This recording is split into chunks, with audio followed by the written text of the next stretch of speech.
Hey yo, what's good everybody? It's your boy Matthew Maley for MatthewMaley.com.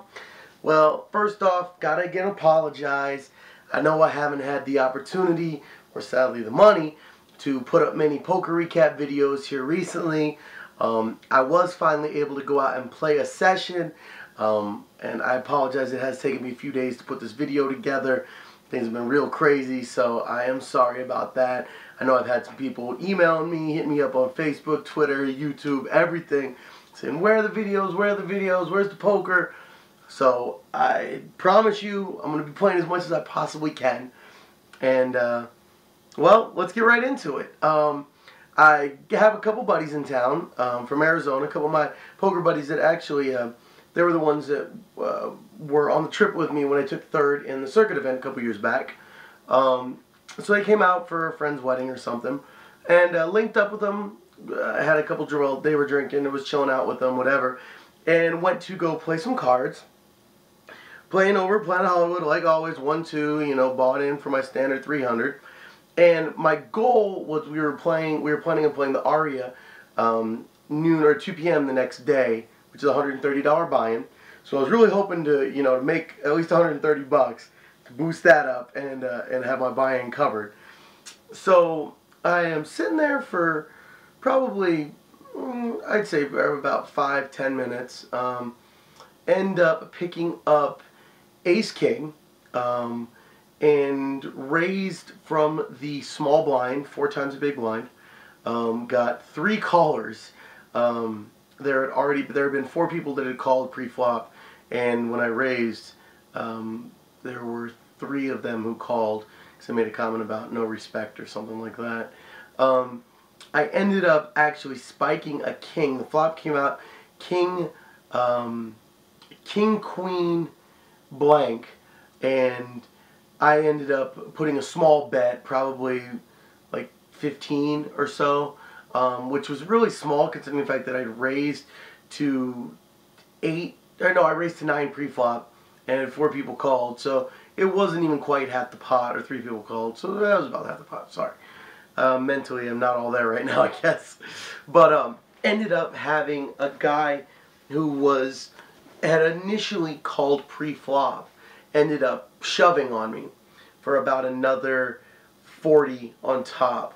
And it was folded around to me. I obviously called, and he rolled over Queen 10, I believe.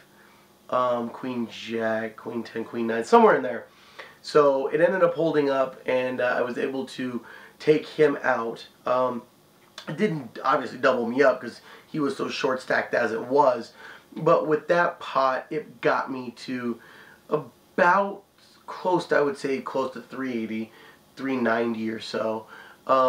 Maybe 400. I don't exactly remember. It was right around there, though. I think actually I dropped a couple pots. Oh, I'm sorry. The very first hand. Yeah, I don't know how I forgot this, but the very first hand, I had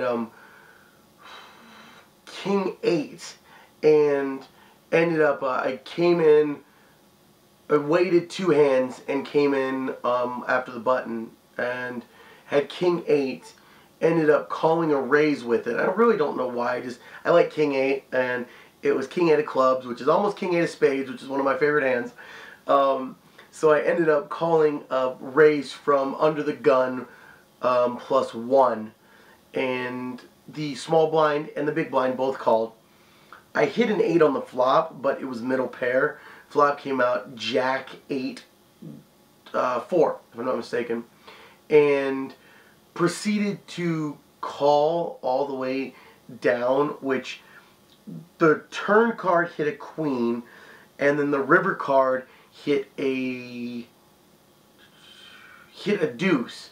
So the board was 10, 8, 4, queen, deuce.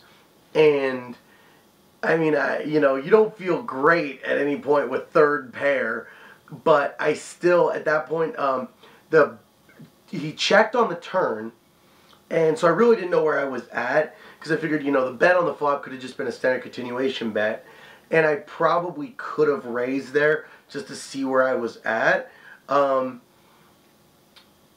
I don't know, I didn't feel good about it, and I kind of felt, let's just play small ball here.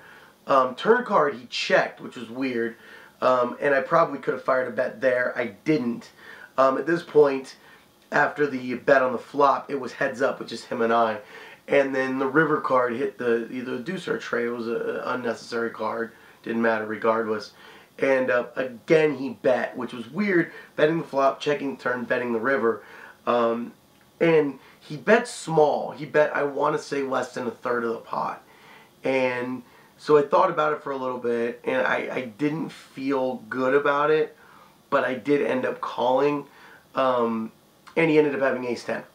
So I was out-flopped. I was behind on the flop. I was behind pre-flop. I was behind on the flop, behind on the turn, behind on the river. So I doubt I probably could have gotten him to get away from it. Yeah, with the queen hitting on the turn, it did maybe, you know, give some way that I could have pushed him out, but I don't think so, honestly. I don't think he was going to get, you know, let that go unless I put a lot of pressure.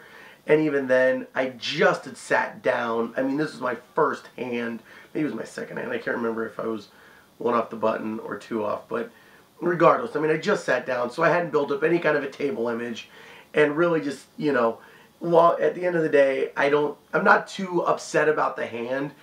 Obviously, I would have, you know, preferred not to have made the call in the first place, but I feel that I lost the minimum with it. So that's actually why, after I then won the hand with ace-king, it only got me back up to like 380 or so, because I did lose that pot. And I dropped probably about 50 or so on that pot. So, got one with the ace-king that brought me back up some. And then, probably 2 rounds later of pretty much all folding, though I did pick up ace-10 on the small blind where it had been folded all the way around to me, so I raised, big blind folded. And even though those 2 rounds, I was getting a lot of like jack 5s, king 4s, and the hands I would get would be in really unplayable spots. I got ace-6 back-to-back hands, one away from it was under the gun +1, and the next one under the gun, neither of which I'm really going to, I mean, maybe I would have called, but I've been trying to get away from playing ace-rag type of hands, especially out of position. I don't like that, you know. You get yourself into a lot of trouble, especially in a full 8, 9, 10-handed game. There's inevitably, I can't talk, sorry, it's really late. There's inevitably going to be somebody that has an ace-10 or an ace, you know, jack, an ace-queen type of hand, who you call from under the gun with ace-4 offsuit. They raise on the button with ace-jack. You end up calling. Flop, you hit an ace. You're out of position. What do? You know? And next thing you know, you dump $100 into a hand that you shouldn't even been in the first place. So I had a few hands those next couple rounds were kind of like that. And then I noticed that one of my buddies that had been, you know, that we just had hanging out there having drinks, is now sitting at my table. Totally weird, you know. He's not even staying at Planet Hollywood. Didn't even think to come and play there. You know, it wasn't like a planned thing. And there's 12 tables in action, and he sits at mine. Kind of crazy. So he's sitting at the other end. I'm sitting in seat 2. He's sitting over in seat 8. And we kind of talk a little bit back and forth at the table. And so he's drinking, you know, and he's there more to party. He's not there to really grind seriously. And anybody who plays cards knows if you're wanting to play serious poker, you never want to have somebody that you know sit at your table. You just don't. You're inevitably going to get in a position with them where you're going to end up soft playing, and you're going to cost yourself or them money. That's just what's going to happen. So I hate playing at the table with people when I'm actually trying to play seriously. And since I was trying to build up my bankroll to, you know, have my buy-in at the Aria tournament covered, I was trying to play seriously. Whereas he was just trying to play for fun. So if I was just there playing for fun, I would have no problem, you know, playing with people I know. But it's definitely difficult when you're trying to make money, you know. So ends up, I end up taking a little bit of a break, go grab something to eat, come back to the table, and now he's sitting next to me. So you know, obviously we're going to be talking a lot, and he's drinking a lot, he's partying, so it really was making it pretty difficult to concentrate. And then I just went so card dead, it was incredible. And I mean, not even like unlucky card dead, I mean just unplayable hands. I mean 8 fours, 5 deuces, 6 deuces, all offsuit, just awful hands. So finally, I actually made a few different plays because I just was so sick and tired of sitting there. I called a straddled raise with Queen 10 offsuit, which I shouldn't have. Ended up spiking Queen.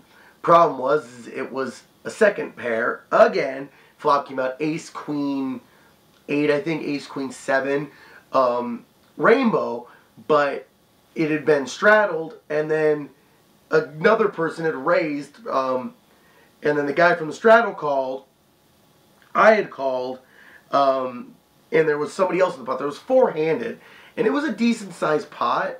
I want to say there was probably about like 50 in the pot or so, and I believe I called.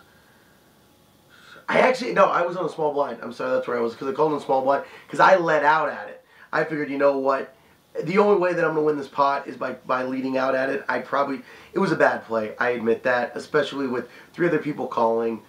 I really felt somebody had the ace.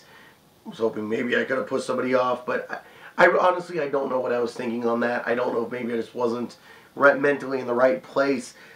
Maybe I was in the middle of a conversation. I don't know, but it was a bad play. I can admit that. That was a bad play. If anything, I should have just checked and seen what action came around. Took a shot at it.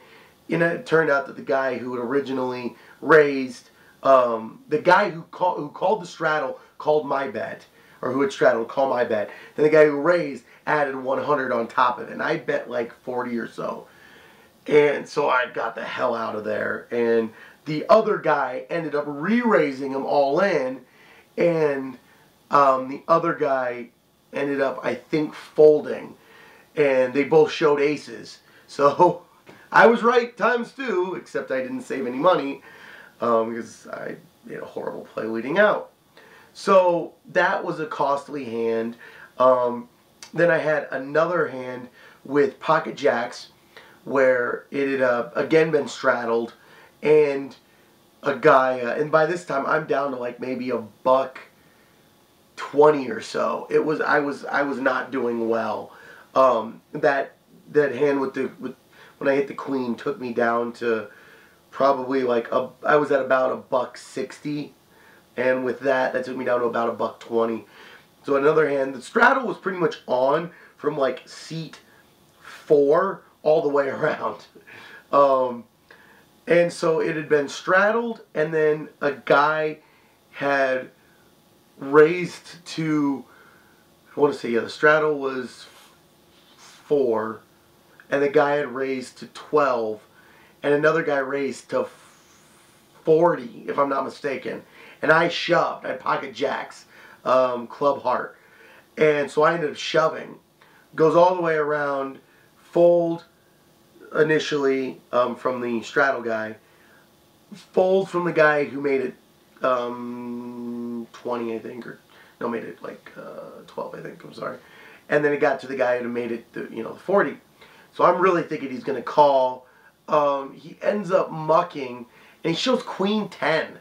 So I don't even understand why he would have shown that hand, because it's not giving, like, I understand if he would have had a hand like Ace Queen, oh, I'm showing you respect and I'm mucking. But showing a hand like Queen 10 just shows that you were making a steal attempt and got your hand caught in the cookie jar. Why would you show that? Like, I don't understand why. If anybody out there gets it, if the long-haired dude with the goatee that made the play